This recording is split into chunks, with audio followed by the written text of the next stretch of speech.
Hello बच्चों, आज हम पढ़ेंगे रासायनिक समीकरण। पहले वीडियो में हम बताए थे आपको कि रासायनिक अभिक्रिया क्या होती है, रासायनिक अभिक्रिया कैसे करती है।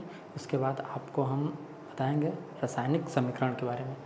तो सबसे पहले हम देखते हैं कि रासायनिक समीकरण कहते किसे हैं। रासायनिक समीकरण में हम देखेंगे पहले परिभाषा। कह रहा है रासायनिक समीकरण क्या होता है। सबसे पहले तो ये समझेंगे। उसके बाद कह रहा है कि जब किसी रासायनिक अभिक्रिया को, वही जो रासायनिक अभिक्रिया होती है, तो जब कभी रासायनिक अभिक्रिया को प्रतीकों और सूत्रों के मदद से लिखा जाता है, उससे हम रासायनिक समीकरण कहते हैं। क्या कहते हैं कि जब किसी रासायनिक अभिक्रिया को प्रतीकों और सूत्र के माध्यम से या मदद से लिखा जाता है तो उसे रासायनिक अभिक्रिया कहते हैं। जैसे पहचान के लिए अगर हम उसको देखना है कि ये पहचान कैसे होती है, उसको हम समझेंगे। कह रहा है कि ये अभिकारक है।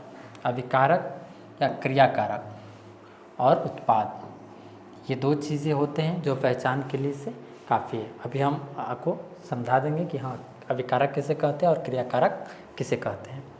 कह रहा है कि पहचान अगर करना है हमको, तो उदाहरण के लिए हम हाइड्रोजन ले लेंगे, उसके बाद ऑक्सीजन ले लेंगे और पानी। हाइड्रोजन ऑक्सीजन को जब आपस में अभिक्रिया कराएंगे तो क्या मिलेगा? पानी मिलेगा, है ना। तो इसका रासायनिक सूत्र देखते हैं, उससे स्पष्ट पता चल जाता है। जैसे हाइड्रोजन होता है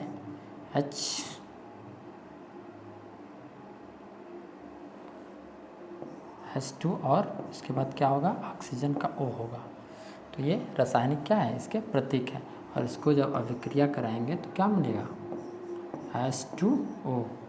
और यही हमारा क्या हो जाएगा? रासायनिक सूत्र हो जाएगा। H2 + O और H2O क्या है? ये इसी को हम लोग समीकरण कहेंगे। और इसमें अब बात रही अभिकारक और उत्पाद की, तो कभी भी ये वाला जो पोर्शन, ये चीज़ें होता है, दोनों क्या होता है? अभिकारक होता है। अभिकारक और क्रियाकारक दोनों एक ही है, इसको अभिकारक कहेंगे। और जो उत्पाद जो अभिक्रिया के बाद मिलता है, उससे हम लोग क्या कहेंगे? उत्पाद कहेंगे। उसे क्या कहेंगे? उत्पाद कहेंगे। तो इतना समझ में आ गया।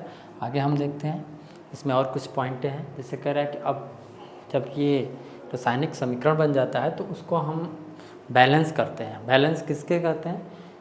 दोनों तरफ जैसे अणु हैं तो उनको बराबर करते हैं। अणु कैसे बराबर होता है, इस चीज़ को हम आपको समझाएंगे। कह रहा है कि तीसरे नंबर पे स्टेप बता रहा है कि समीकरण को संतुलित यानी बैलेंस करना होता है। बैलेंस का मतलब, जैसे मान लीजिए कि H2 + O, तो ये चीज़ें H2O बन गया, है ना। तो ये तो एक पानी का रासायनिक सूत्र बन गया। तो ये दोनों तरफ अणुओं के क्या है? एटम बराबर होने चाहिए। बराबर का मतलब, बराबर करने के लिए कुछ कंडीशन भी होते हैं। सबसे पहले हम उन कंडीशन को समझ लेंगे, तो उसके बाद स्पष्ट कर देंगे कि हाँ, संतुलित कैसे किया जाता है, बैलेंस किसे करते हैं, है ना। तो इसके लिए चौथी अवस्था, चौथे नंबर पे स्टेट है कि इसकी अवस्था को लिखते हैं। जैसे हम लिखेंगे पहले, जैसे ठोस, लिक्विड, द्रव, गैस और घोल। ये चारों चीज़ को देखेंगे। पहले ठोस देखेंगे, द्रव, गैस और घोल, ये चार अवस्था इसके होते हैं। उसके बाद हम लिखते हैं, जैसे यहाँ लिख दिए H2O, क्या हो गया? ये। उसके बाद ऑक्सीजन, और जब ये अभिक्रिया किया, यहाँ क्या हो रहा है? अभिक्रिया। इसको हम लोग अभिक्रिया कहते हैं या अभिकारक कहते हैं। तो उसके बाद हमको क्या मिला?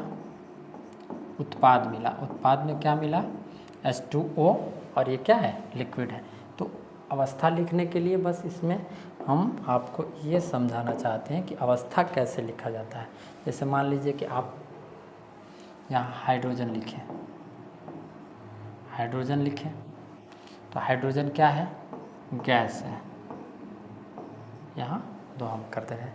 उसके बाद ऑक्सीजन लिखें, तो ऑक्सीजन क्या है? ऑक्सीजन भी गैस है। अगर अभिक्रिया कर रही है तो इनसे हमको क्या मिल रहा है?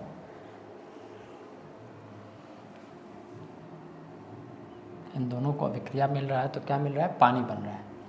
तो हम लोग H2O है ना, ये प्राप्त होगा तो पानी मिलेगा तो क्या होगा, इसको हम लोग लिक्विड से कहेंगे, है ना। तो ये अवस्था लिखने का कारण बस यही है, और ये चीज़ें यही चीज़ होता है ना, गैस और लिक्विड लिखा जाता है।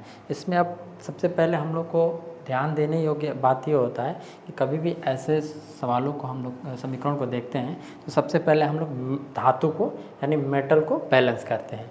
मेटल का मतलब जो धातु होते हैं उनको हम पहले क्या करेंगे, बैलेंस करेंगे।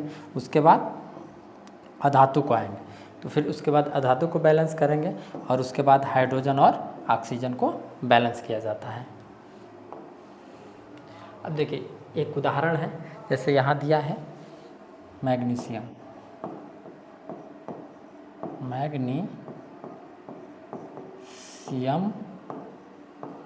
और ये ऑक्सीजन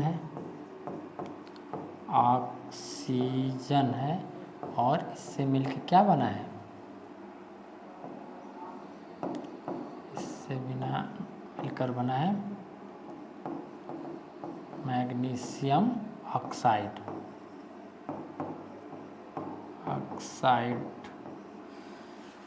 तो इसमें अब ये देखना है कि इसको हम लोग, ये तो सूत्र बन गया है, समीकरण बन गया है, इसके माध्यम से हम लिख दिए हैं। इसमें क्या है, मैग्नीशियम है और ऑक्सीजन है, दोनों मिलके मैग्नीशियम ऑक्साइड बना है।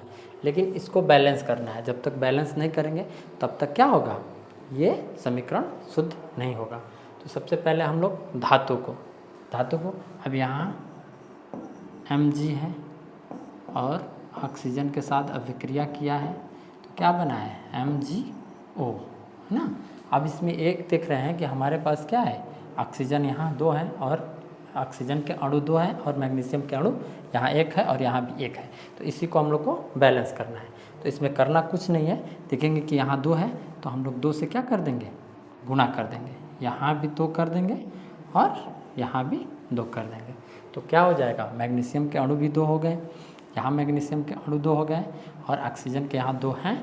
और कभी भी जब इसके आगे अगर ये दोनों क्या है, इस कोष्टक में है, तो इसके बाहर अगर कोई भी हम गुणा करते हैं तो इसका भी और इसका भी अणु में गुणा हो जाता है। तो इसलिए ये क्या हो गया, समीकरण बैलेंस हो गया, समीकरण संतुलित हो गया या बैलेंस हो गया, संतुलित हो गया। तो स्पष्ट रूप से आपको समझ में आ गया होगा, और इसमें दूसरा कुछ टिक नहीं होता है, आप ध्यानपूर्वक ऐसे ही आप समीकरण को बैलेंस करते हैं। तो बने रहिए हमारे साथ रोज़ ऐसे नए वीडियो के लिए। तब तक के लिए जय हिंद।